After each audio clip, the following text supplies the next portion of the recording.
來看高鐵甲三大電信業者合作，要投入20億來改善沿線的通訊品質哦。嘛要甲基地台換新，要增加到2200個基地台，嘛來改善車廂內底的無線網絡，後面將這高鐵看電視劇網絡袂閣卡卡。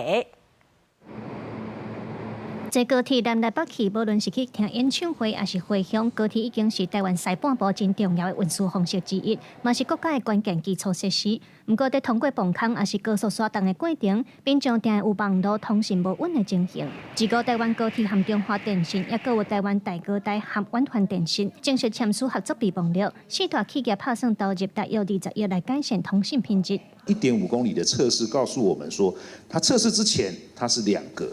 它測試的時候變5格，好，那我想這是未來高鐵在人民生活當中一個完全不一樣的樣貌。我們在高鐵上就是可以商務，我們可以視訊會議等等。這項高鐵2.0通訊清潔計劃，打算把高鐵沿線用超過10年的基礎頻率中繼器，全部換做新型基地台光纖射頻放大器，增加數量到2200組以上。打算今年底進前先改善台北南港到邦橋的通訊品質，然後2027年底完成全線 4G 和5G 的行動通訊品質改善工程，提升網絡連線和普及。第一階段的測試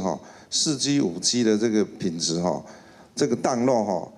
提升的品質比原來大概是1.5到2倍，那上載4G 可以提供到3倍，5G 還提供到5倍，是一個高鐵2.0計劃裡面相當重要的一環哈。我們在明年就讓所有的民眾看得到，而這個感受最重要的，除了剛剛石董事長說的這個追劇可以很便利，你不用提早先下載再上車。明年高鐵營運都要滿20年，那高鐵通訊會更加利便。高鐵表示，賣有新世代列車 N700ST 12組，打算尖峰時段載運的容量通提升25%。專車對車廂通訊品質嘛全面改善。交通部嘛期待新的設備通互民眾有更加舒適的體驗。記者盧尚珠、鄭俊堯台北報道。